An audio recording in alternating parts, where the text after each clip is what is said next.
But, you know, I really am just like you guys. You know, everybody's trying to touch me and grab my clothes and get me to kiss their baby or whatever it is. And you guys need to understand, it was just a short period of time ago that I sat in a meeting very similar to what you guys are sitting in. No translation? Don't worry, it'll come back. Which is Spanish? Spanish, no problemo. It'll come back, don't worry. But, you know, it was just about, I guess 17 years ago, I was 19. This was just shortly after my mom had passed away. And I really did not know what I was going to do for a living. I'd only had a 9th grade education in school. And for those of you who don't know the background that well, I worked in a drug rehabilitation center for about 3 years. And when I first went to go work there, I was 16. And I made $50 a month. And for that $50, they gave me room and board, gave me a place to sleep. And many of you met Michael Rosen, who developed our promotional catalog. He was my boss when I was 16 years old. And so he's known me since I was a little kid. And we used to raise money for this place so that other kids would have a chance to go to this facility and get off drugs and learn a new way of life and so on. And so what I did for 3 years was basically walk on the street and go into offices and ask people if they would be interested in helping children who had problems to make a new way of life for themselves. So basically all my life I've been in situations where I've predominantly been trying to help other kids basically like myself, that, you know, that didn't want to have to live the way I was brought up, that didn't want to have to live in the kind of neighborhood that I grew up in. I didn't have a great family life. My mom, I didn't even meet my real father till I was 21 years of age. And I was really into trying to see if not only I could change my life, but if I could help raise enough money for other kids to go to a place to correct themselves. So that's how I started that was my very first job. And by the way, he'll never tell you this, but Chris Pear, who runs our international department and has opened up all countries, he and I used to work together when I was 16 also. We worked on the street together. I knew Chris Pear when he had hair down to the bottom of his back, right? Some of you know Mike Martin. He was on the fundraising situation with me too. And, you know, we were just young kids trying to make it a better world for people to live in. We weren't making any money at the thing. And then after I left there when I was about 19, I got my very first what I would call a real job. And remember here, I didn't have any schooling background or anything, so there wasn't an opportunity for me really with my background or the people who were guiding me most of my life to ever really tell me as an individual that you could really go out and become somebody great in life. That had never, those circumstances had never happened to me. And I got a job at this clothing store. Actually, it was very interesting. It was only 2 blocks from where I ended up starting Herbalife International. And it was a place called Executive Tailored Clothes. And I was working there as a 19-year-old kid. This was just right after my mom had passed away. And I was working there selling clothes for about $1,200 a month. I worked as hard as I possibly knew how to work. And I got to tell you something, I had a great attitude back then. I had the same kind of personality I do today. You talk to the older guys that knew me when I was a 16-year-old kid. I was a nice kid. You know, I had a nice personality. I wanted good things for myself and everybody else. But as hard as I was working, I couldn't make it better for me in those circumstances. And one of the reasons I'm telling you this is last night I got a telephone call when I came in at 2 o'clock. There was a note there for me. And one of the guys that I worked with in this clothing store gave me a phone call yesterday while we were in the meetings and so on. And I first talked to him about the Herbalife opportunity when we opened up our company. And think about this guy. Here was a guy who knew me when I was selling clothes and then knew me when we started the Herbalife opportunity.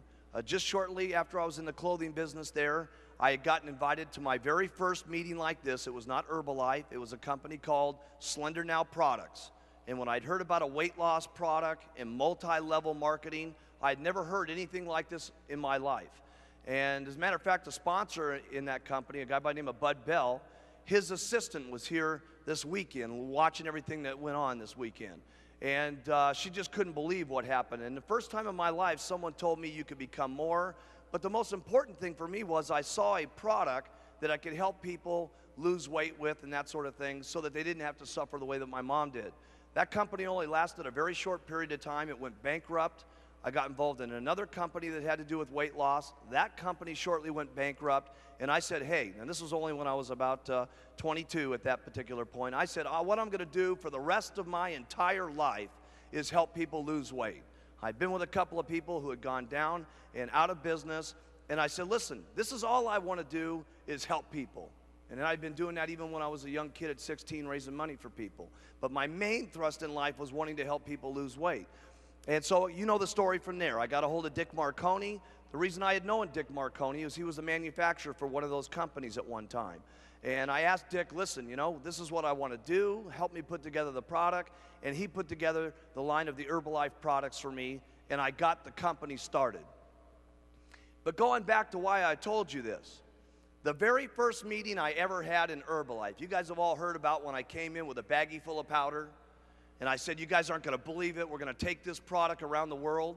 One of the guys who sat in that very first meeting was a friend of mine who was back in this clothing store, and he told me, because he had seen me fail in the clothing business, he had seen the first company in weight loss I was in go bankrupt.